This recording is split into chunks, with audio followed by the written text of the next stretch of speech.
वंदे पुरुषोत्तम परम प्रेममय श्री श्री ठाकुर जी की वाणी। इष्ट प्रसंग प्रथम खंड से एकांश। तीसरे पहर 4:38 श्री श्री पितृदेव अपने निवास स्थान षोडशी भवन से निकलकर अगणित भक्त मंडली के साथ घिरे हुए ठाकुर बाड़ी पहुँचे। वहाँ पहुँचकर वे यथारीति श्री श्री वर्मा और श्री श्री ठाकुर प्रणाम कर बड़े नाट मंडप में बैठे। बारी बारी से प्रणाम निवेदन चल रहा है। इसके बीच ही विभिन्न विषयों में उनके साथ अजीत दा गांगुली, बसवन दा सिंह, गुरु किंकर दा पांडे, आशुतोष दा गांगुली आदि अनेक ही बातें कर रहे हैं। 4:55 पर सत्संग सेक्रेटरी ननीगोपाल चक्रवर्ती ने प्रणाम करने के बाद यथास्थान पर आसन ग्रहण किया।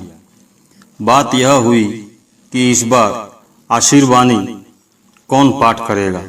हर वर्ष ही उत्सव के द्वितीय दिन प्रातःकालीन विनती प्रार्थना के बाद श्री श्री ठाकुर की आशीर्वाणी पाठ होती आ रही है। कई वर्षों से पूजनीय काजलदा पाठ करते आ रहे हैं। श्री श्री पितृदेव ने पूछा, काजल पड़ेगा ना? निकट में ही शैलेंद्रदा बैठे थे। बोले, काजल पड़ेगा, इस बात की हमने चिंता भी न की। निकटवर्ती 2-4 व्यक्ति से श्री श्री पितृदेव पूछताछ कर रहे हैं, कौन आशीर्वाणी पाठ करे तो अच्छा होगा। सभी ने प्राय एक के वाक्य से ननीदा चक्रवर्ती का नाम प्रस्तावित किया। इस बार श्री श्री पितृदेव ने ननीदा को आशीर्वाणी पुस्तक की 80 नंबर वाणी पाठ करने का आदेश दिया। इस बार उत्सव में बहुत लोग जुटे हैं। श्री श्री पितृदेव बोले, निकट में बैठे हम सब ने कहा, जी हाँ।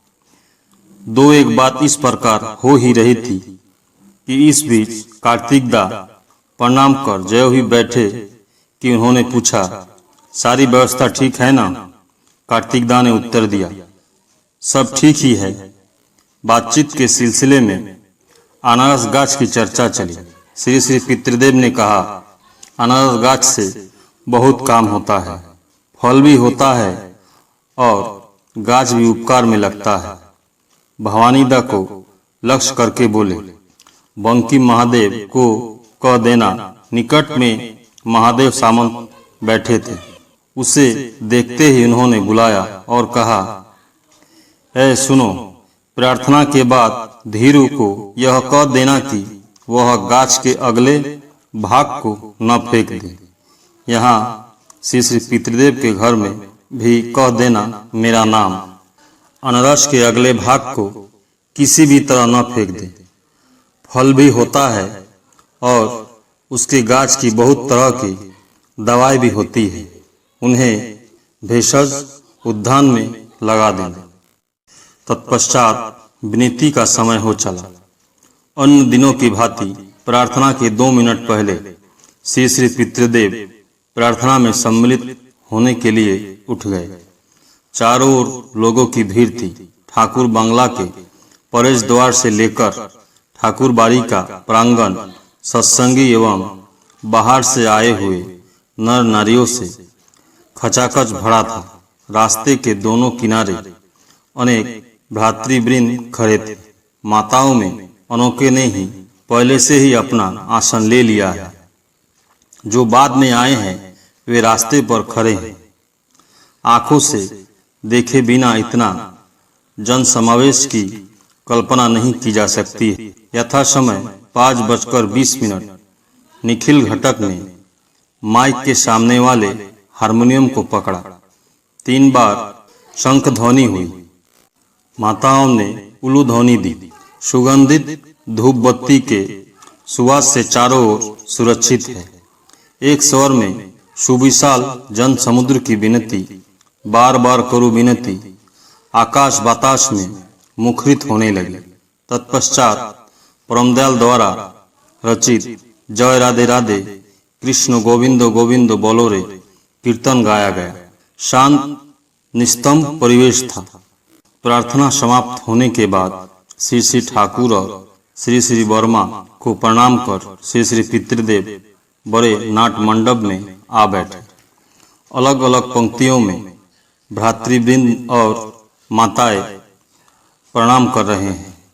स्वस्ति सेवक लोग भक्तों को प्रणाम करने में सहायता करते हैं और एक दूसरे का हाथ पकड़कर भीड़ नियंत्रण कर रहे हैं। श्री श्री ठाकुर घर और श्री श्री वर्मा के घर की भीड़ को नियंत्रित करने के लिए स्वस्ति सेवकों ने ही ऐसी व्यवस्था की है। माइक से बार बार यह घोषित की जा रही है, भाइयों तथा माताओं, स्वयं प्रणाम करें और दूसरे को प्रणाम करने का मौका दें। रुपये पैसे जेवर जेवरात एवं छोटे बालक बालिकाओं पर ध्यान रखें।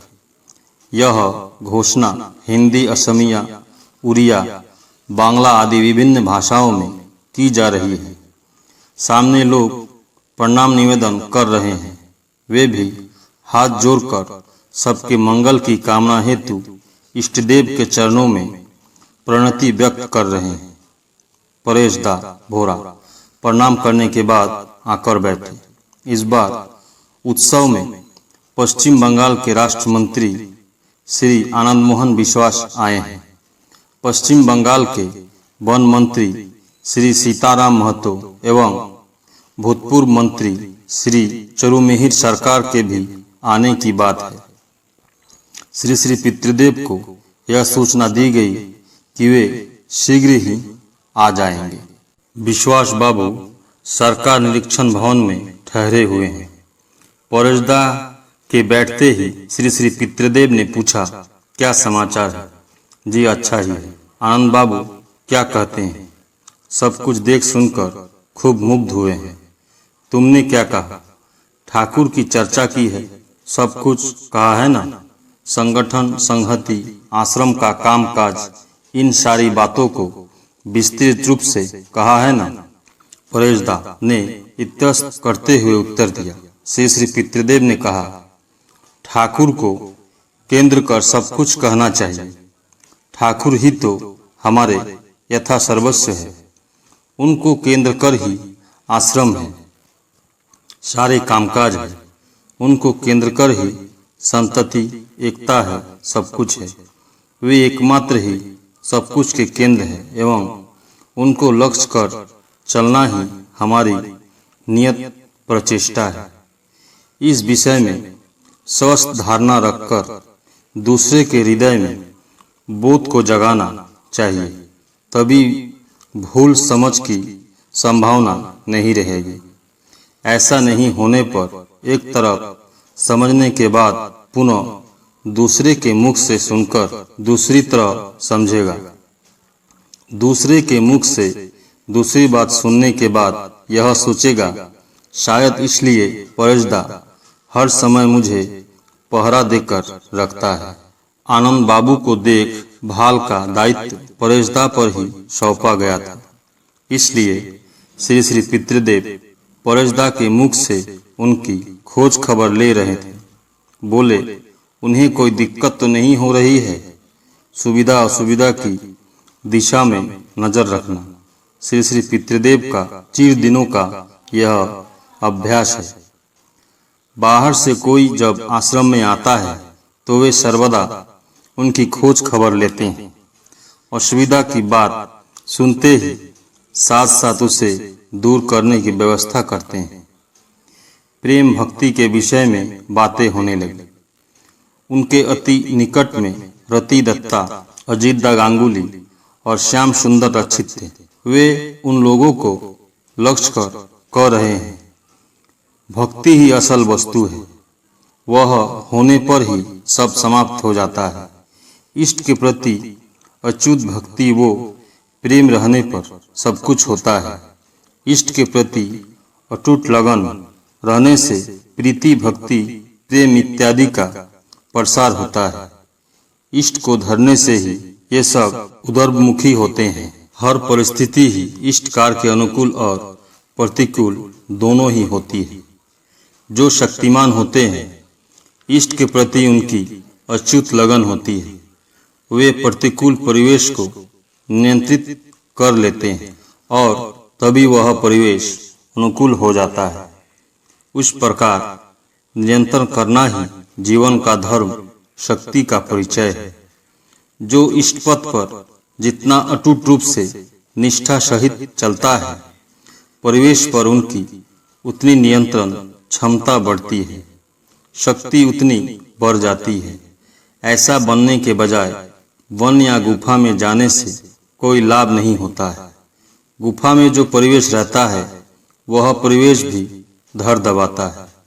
वहाँ भी प्रवृत्ति से उद्भर जाने से असुविधा होती है। जहाँ ही जाओ सारी इंद्रियों को इष्ट सेवा में लगाने से मन कारणमुखी होता है, उदर्भमुखी होता है, सारे सूक्ष्म बोध जगते हैं। इष्ट के प्रति कैसी लगन होनी चाहिए, प्रकृत इष्ट निष्ठा कैसी होती है, इस विषय में बात करते हुए श्री श्री पितृदेव ने श्री श्री ठाकुर की वाणी अदत्त की। तारन पीरन भतर्सना में भी इष्ट नशा न टूटे, कुत्सित के ही कुटिल चाल में सत्ता जिससे न रंगे। इष्ट के द्वारा या अन्य किसी के द्वारा तारन पीरन भतर्सना होने पर किसी हालत में भी मानो इष्ट नशा न टूटे। असल बात है इष्ट को प्रेम करना, उनके प्रति लगन, उसे मानो कोई भाग न सके। मैं बहुधा भतर्सना करता हूँ, कड़ी बातें कहता हूँ, तुम लोगों का मन खराब तो नहीं होता है? जी नहीं, हमने गर्दन हिलाकर कहा। भद्दी चीज क्या होती है? यह प्रश्न उठने पर उन्होंने कहा, जो चीज निंदित है, जीवन वृद्धि का बाधक है, एक शब्द में जो इष्ट स्वार्थ परिपूरण का बाधक है, वही कुत्सित या भद्दी होती है। हम लोगों में से प्रत्येक को इस ओर ध्यान रखना चाहिए कि ऐसे नंदनीय आचरण में हमारी सत्ता मानो न रंग जाए। जो काम इष्ट स्वार्थ परिपूरण का बाधक है, उस काम को मानो मैं किसी भी अवस्था में न करूं।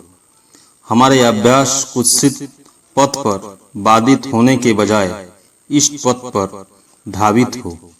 वे कहते जा रहे हैं, पंक्तिबद्ध हो।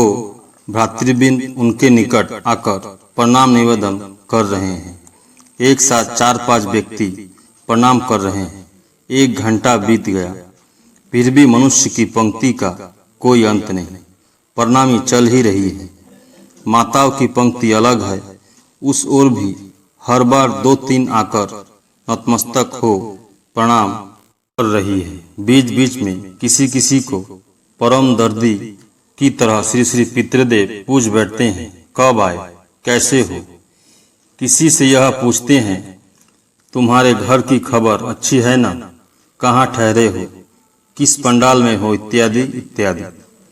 दूर देश से अनेकों आगत भ्राताओं ने भोग के निमित्त सेव, डाब, केला आदि फल लेकर आए हैं। कुछ ऐसे हैं जिन्होंने उनके पहनने का वस्त्र, चादर, गंजी, कितनी चीजें लाई हैं। इन चीजों को वे नंदूलाल दा भट्टाचार्य, असिद्दा सन्याल एवं ठाकुर भोग की चीजें भोगगर में दे आने का निर्देश देते हैं और मधुर भाव से कहते हैं, खूब बढ़िया।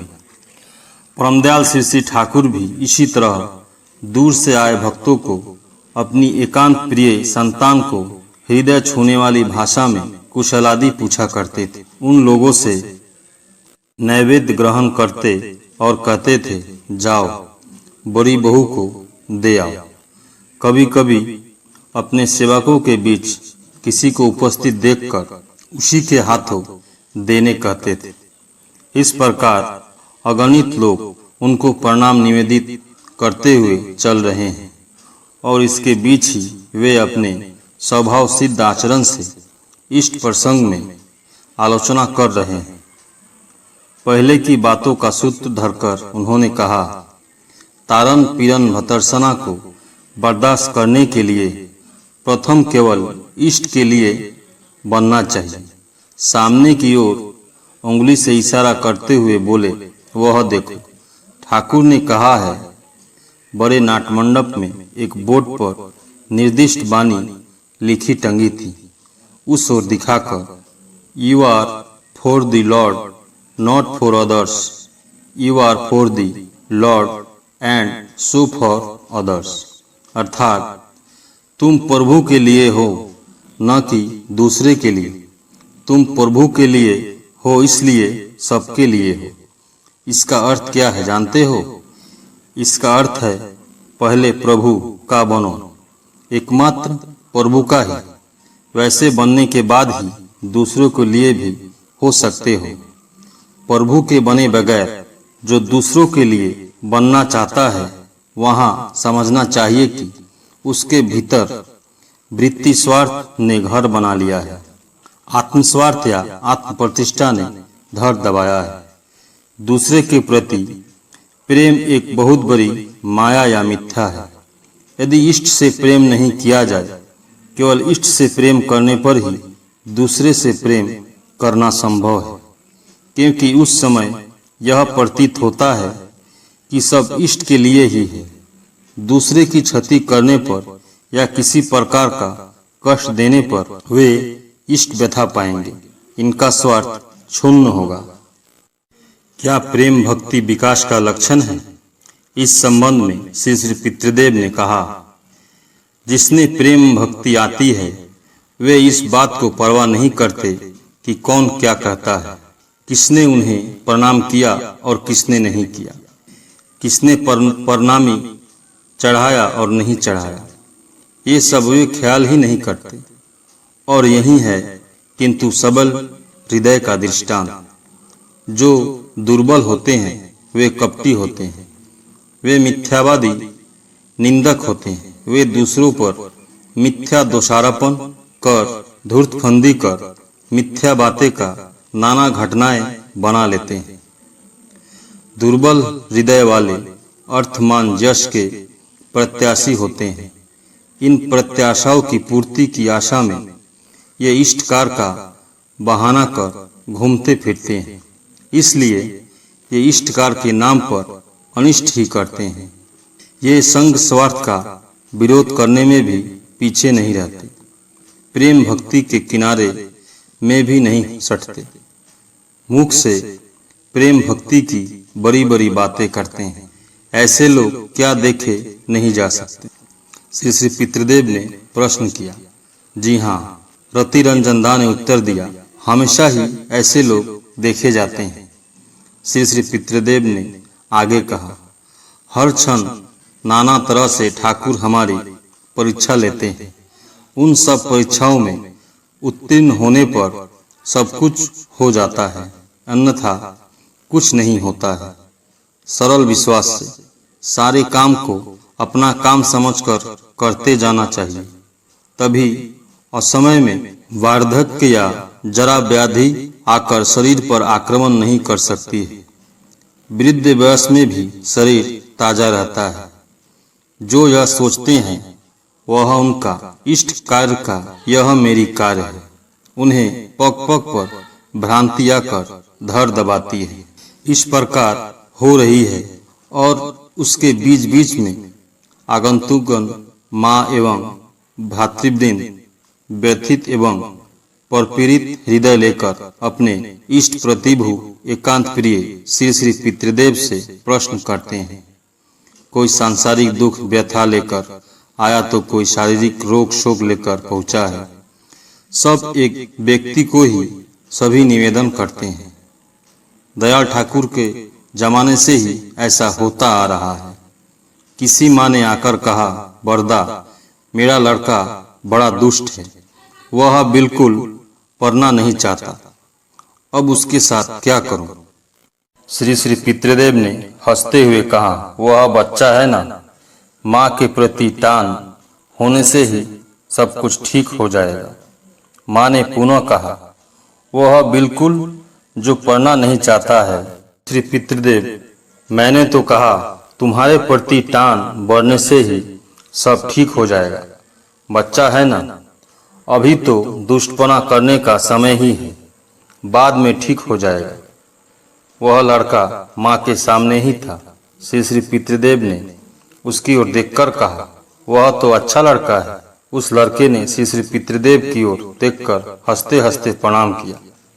एक भाई ने आकर पूछा, बरदा, हम स्वामी स्त्री ने 6 माह पहले दीक्षा ली है, किंतु मेरी स्त्री इष्टभीति नहीं करती हैं, ठाकुर के प्रति भक्ति विश्वास नहीं है। श्री श्री पितृदेव ने उस भाई से पूछा, तुम ठीक तरह से करते हो ना? हाँ, मैं ठीक तरह से करता हूँ। तुम्हारी स्त्री मांस मछली खाती है? खाती नहीं है, पर खाने की इच्छा होती है। तुम्हारे लड़के लड़कियां ठीक तरह से इष्टवृत्ति करते हैं? हाँ, वे ठीक तरह से करते हैं, ठाकुर का काम करते हैं। तुम ठीक तरह से निष्ठा सहित ठाकुर का काम करते जाओ। स्त्री को डांट डपट न करो, ठाकुर की दया से आप ठीक हो जाएगा। संतुष्ट होकर उक्त भाई ने प्रणाम किया। उसके बाद वे चले गए। इस प्रकार कितने प्रश्नों के उत्तर वे प्रतिनियत देते जा रहे हैं। श्रीनाथ दा निकट में ही बैठे थे। पाचन क्रिया में गड़बड़ी है, आमाशय है, स्वास्थ्य भी अच्छा नहीं रहता है। श्री श्री पितृदेव ने यह सुनकर कहा, उजला धूप 1 आना और काशी की चीनी 1 आना मिलाकर पाउडर बनाओ और सवेरे एवं तीसरे पहर दोनों शाम पानी बगैर चूस करके खाओ। लगातार 3 फाइल जारे भर खाओ। इसके अलावा हर दिन भात के साथ मट्ठा खाना अच्छा है। बीच बीच में ताज़ा दही भी खाना अच्छा है। कच्चा मूंग की दाल, मसूर की दाल का झोल, हरी सब्जी का झोल, कुलेखाड़ा, डंठल एवं पत्ते सहित खाना अच्छा है। अनिष्टकारक भोजन जैसे तली चीजें, साग, कड़ूबी, खट्टी इत्यादि बिल्कुल छोड़ देनी चाहिए। श्री श्री पितृदेव ने व्यायाम करने की बात कही। हर दिन सवेरे 14-15 मिनट तक खाली हाथ से व्यायाम करोगे, अन्यथा हर दिन आधा घंटा प्रातःकाल तीव्र गति से टहल सकते हो। संध्या में भी टहलना चाहिए। एक भाई को 5-7 वर्ष पहले बवासीर हुआ है, खून गिरता है। उसने पितृदेव को अपनी इस बीमारी के विषय में कहा तो वे बोले, 1 चवन्नी भर अपान चिरचिरी का छाल एवं धोया हुआ चावल का पानी एक साथ पीसकर चंदन की तरह बनाकर चवन्नी भर 3 दिन सवेरे खाली पेट में खाओगे। दवा खाने के पहले ₹1.25 ठाकुर प्रणामी रखोगे और उसी दिन मनी ऑर्डर द्वारा उसे ठाकुर ऑफिस में भेज दोगे। दवा सेवन के उपलक्ष्य में कूपन पर उल्लेख करना होगा। इस प्रकार कितने लोग आ रहे हैं, अपनी बीमारी सीमारी के विषय में कहते हैं और नुस्खा पाकर चले जाते हैं। ऐसे कितने दृष्टांत है, उन्हें लिखना संभव नहीं। श्री श्री पितृदेव विविध प्रश्नों के उत्तर दे रहे हैं और उसके बीच बीच में हम सब की ओर देखते हुए इष्ट प्रसंग में आलोचना करते हैं। अच्युत इष्ट निष्ठा एवं इष्ट सेवा से ही प्रेम भक्ति आती है। जो प्रेम भक्ति के अधिकारी होते हैं उनके हृदय में दुर्बलता नाम की कोई चीज नहीं रहती है। उस समय वे किसी चीज के भय भी नहीं पाते, उन्हें कपटता भी नहीं रहती है। स्वाभाविक रूप से सबल हृदय के होते हैं। प्रत्येक युग के भक्त के जीवन संबंध में आलोचना करने पर यह देखा गया है कि हिंसक जंतु जैसे सांप, बाघ, भालू इत्यादि किसी जंतु का वे भय नहीं करते थे, क्योंकि उनका हृदय इष्ट प्रेम में सदा ही भरपूर रहता था। उनके प्रेम स्पर्श से हिंसक जंतु जानवर भी हिंसा भूल जाते थे। उस प्रसंग में और भी बहुत बातें हुई।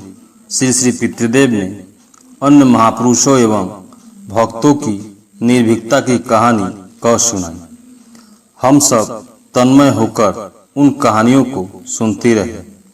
इस बार भवानीदा ने कहा, जी मैंने सुना है कि आपने एक बार एक बिच्छू को पकड़कर अपने पैरों पर रखा था। श्री श्री पितृदेव ने हंसते हुए कहा, वह तो मामूली बात है, चाहो तो तुम लोग भी ऐसे कर सकते हो। इस घटना के संबंध में हम लोगों के आग्रह को देखकर उन्होंने उस कहानी को कहना शुरू किया। देवघर की घटना है। स्नान करने से पहले तेल लगाने बैठा एक व्यक्ति ने एक बिच्छू पकड़ा था। वह काला और बड़ा बिच्छू था। एक सूत में लटकाए हुए वह मुझे दिखाने आया। डोंक को एक सूता में बांधे थे। मैंने उसे हाथ में लेकर अपनी जांघ पर छोड़ दिया। वह इधर उधर घूमने लगा। श्री श्री पितृदेव ने उंगली से दिखाया। कुछ देर के बाद जिसने उसे सूता में बांधे लाया था उसे लौटा दिया। वह क्या करता है, मुझे भय लगता है या नहीं, यह देखने के लिए मैंने ऐसा किया। श्री श्री पितृदेव के जीवन में ऐसे अनेक घटनाएं घटी हैं। उनके जीवन की अनेक दुस्साहसी घटनाएं हमने उन लोगों से सुना है जिन्होंने उनका संग किया है। श्री श्री ठाकुर बाड़ी के अनेक लोगों से हमने सुना है, पर उनके मुख से सुनना कुछ और बात है। उनके आंख मुख की भावभंगिमा एवं प्रत्यंग के विन्यास से घटनाएं जीवंत हो उठती है। सबको मिलाने पर ऐसा प्रतीत होता है मानो हमारे सामने ही ये घटनाएं घट रही है। रतीदा दत्त आवेग भरी स्वर में बोले, आपके द्वारा सांप पकड़ने वाली वह जो घटना है बरदा। श्री श्री पितृदेव ने हमारी ओर देखते हुए कहना शुरू किया, वह भी एक मजे की बात है। यहाँ की वह भी घटना है। हमारे निवास स्थान षोडशी भवन देवघर में एक सपेरा सांप का खेल दिखाने आया था। खेल देखने के लिए घर के सामने काफी भीड़ जम गई। घर के सभी लोग थे। ज्ञानदा, राजेंदा, केष्टोदा और भी अनेक थे। सब चारों ओर घेरे खड़े थे। सपेरा बारी बारी से कतिपय विषधर सांप को बाहर निकालकर खेल दिखाने लगा। सभी खूब आनंद उपभोग करने लगे। तत्पश्चात सपेरा बोला, इस बार एक भयंकर विषाक्त सांप को बाहर निकाल रहा हूं, आप लोग सावधान हो जाएं। सभी हटकर खड़े हो गए। उस सांप को काटने से क्षण भर में मनुष्य मर जाता है। यह है काल नागिनी। इसके 20 दंत को अब तक तोड़ा नहीं गया है। इस प्रकार काल नागिनी का वर्णन करते हुए सपेरा ने ज्यों ही पिटारी खोली कि चट काल नागिनी उससे निकलकर कूद पड़ी। निकलकर इधर उधर सरकना शुरू कर दिया। उस समय सभी इधर उधर भागने लगे। सपेरा हक्का बक्का हो गया। उसकी ऐसी अवस्था को देखकर मैंने चट सांप को पकड़ लिया। उसके बाद वहां खड़े जिसको तिसको थोड़ा भय दिखाकर पिटारी में रख दिया। सपेरा यह सब देखकर अवाक हो गया एवं साथ ही साथ अपनी पिटारी समेटकर वह उठ गया और चलता भागा। पैसा लिए बिना जाते हुए देखकर मैंने केष्टो से कहा, जाओ उसे कुछ दे आओ। निरुद्धा निकट में बैठे थे।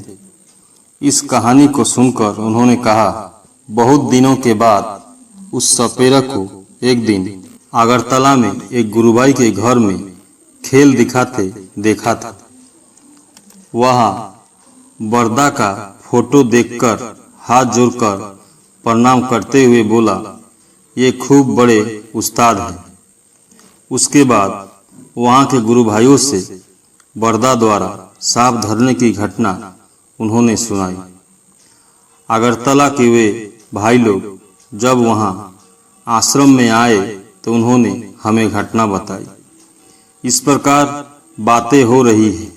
इस बातों के बीच बीच में वे नदिया, 24 परगना, मुर्शिदाबाद, मालदा और विभिन्न स्थानों के भ्रातागण श्री श्री पितृदेव को प्रणाम करने के बाद अपने अपने अंचलों की दो एक घटना संक्षेप में उन्हें सुना रहे हैं।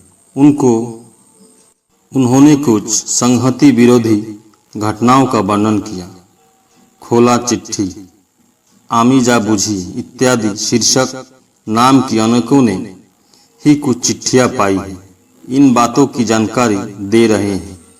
किसी किसी ने तो यह भी बताया कि कुछ जगहों से ऐसी भी चिट्ठी आई है जिनमें यह लिखकर बताया गया है कि श्री ठाकुर की फिलैंथ्रोपी के बजाय दूसरी जगह इष्टभीति अर्घ भेजें।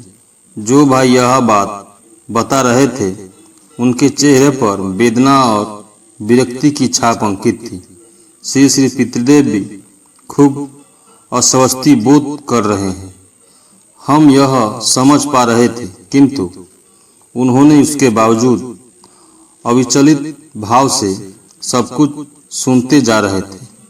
उपस्थित व्यक्तियों को लक्ष्य कर बोले, मुझे इन बातों को सुनने में अच्छा नहीं लगता, किंतु फिर भी सुनना ही पड़ता है। इतने दूर दूर से लोग इतनी बातों को सुनाने आते हैं। यदि मैं नहीं सुनूं तो अनेकों का मन दुखित हो जाएगा। इसलिए सुने बिना कोई उपाय भी नहीं है। स्त्री, पुत्र, विषय, आशय आदि के प्रति जो आसक्त होते हैं वे ही इष्ट विरोधी, संघ विरोधी कार्यकलाप में मतवाले बन जाते हैं। इष्ट स्वार्थ प्रधान होने के बावजूद आत्म स्वार्थ ही मुख्य हो जाता है। जो निष्ठा सहित जजन जाजन इष्टभीति करते हैं उनमें ऐसी आसक्ति नहीं रहती है।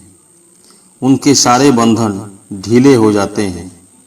उस समय स्त्री, पुत्र, विषय, आशय सब कुछ के प्रति खिंचाव के बजाय इष्ट के प्रति खिंचाव प्रबल होता है। ऐसी अवस्था में मनुष्य जो कुछ करता है सब इष्ट के लिए ही करता है। जो ऐसा करते हैं उनकी शक्ति चिरदिन अटूट रहती है। यह देखा जाता है। कारण मनुष्य की शक्ति के उत्स इष्ट है और इष्ट विरोधी काम करते करते मनुष्य अपने सर्वनाश को तो आमंत्रित करता ही है, साथ साथ दूसरों को भी सर्वनाश के द्वार पर रख छोड़ता है। बातचीत के सिलसिले में श्री श्री ठाकुर के पावना से देवघर आगमन का प्रसंग उठा। श्री श्री पितृदेव ने कहा, अनेकों कहते हैं कि ठाकुर वायु परिवर्तन के लिए देवघर आए थे, किंतु यह बिल्कुल ठीक बात नहीं है। मैं ऐसा नहीं सोचता हूँ। ठाकुर त्रिकालज्ञ है। कब दंगा होगा, देश विभाजन होगा इत्यादि बातें ठाकुर पहले से ही जानते थे। अनेकों को सावधान भी कर दिया था।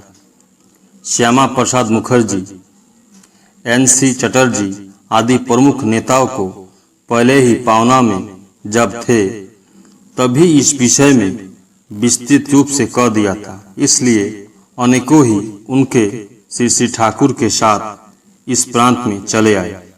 ठाकुर जब चले आए तो वहाँ के अनेक बड़े बड़े लोगों ने यह कहना शुरू कर दिया कि ठाकुर लोगों के साथ भाग गए। शहर के अनेक व्यक्ति श्री श्री ठाकुर के विरुद्ध समालोचना करते थे। उसके बाद देश का विभाजन हो गया। सभी त्रहिमाम करने लगे। हिंदुओं का मान सम्मान, यहाँ तक कि जीवन खतरे में पड़ गया। तभी ये लोग ही जो सबसे अधिक ठाकुर के विरुद्ध कहते फिरते हैं, ठाकुर निश्चय ही दृष्टा पुरुष है। वे भूत भविष्य वर्तमान सब कुछ जानते हैं। 6:50 हुए हैं। इधर बैठक के बीच खोल करताल लेकर कुछ भ्रातागण श्री श्री पितृदेव को कीर्तन सुनाने के लिए तैयार है। दो व्यक्ति दोनों ओर खोल मृदंग लेकर बैठे रमेश दास और कार्तिक विश्वास। निरोध सरकार और बीजन ने करताल लिया और कार्तिक पाल ने हारमोनियम पकड़ा और दुर्गेश मलाकार ने कांसर। शिशिर दिंडा कीर्तन सुनाने के लिए उठ गए। कीर्तन खूब जमा। कीर्तन में सभी मतवाले हो गए। उनको ही हाथ ताली दे देकर कीर्तन में साथ दे रहे हैं। जब कीर्तन का चरम हो जाता उस समय माताएं उलूध्वनि देती। कुमारी स्वप्रा, चिंता, प्रतिमा, स्मृति आदि बहनें शंख बजाने लगती। बीच बीच में शिशिरदा कीर्तन के पदों की व्याख्या भी कर देते हैं। क्राइस्ट रसूल श्री कृष्ण की वाणी का उल्लेख कर व्याख्या की। श्री श्री पितृदेव तन्मय हो कीर्तन सुन रहे हैं। बीच बीच में मृदु करताली भी देते। प्रशांत दृष्टि भाव गंभीर उनकी मूर्ति है।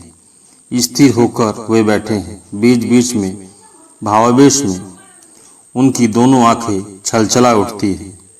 उनकी ओर देखकर हम अपनी दृष्टि को फेर नहीं पाते। 7:20 हुए हैं।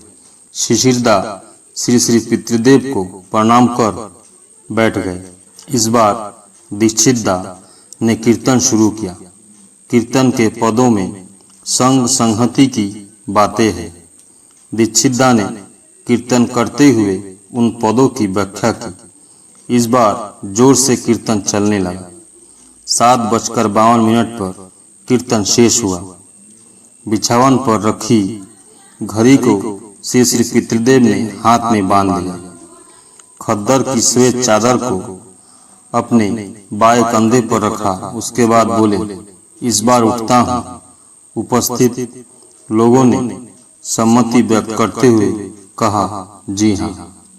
प्रोम्पेमय श्री श्री ठाकुर सभी गुरु भाई एवं माँ को जय गुरु।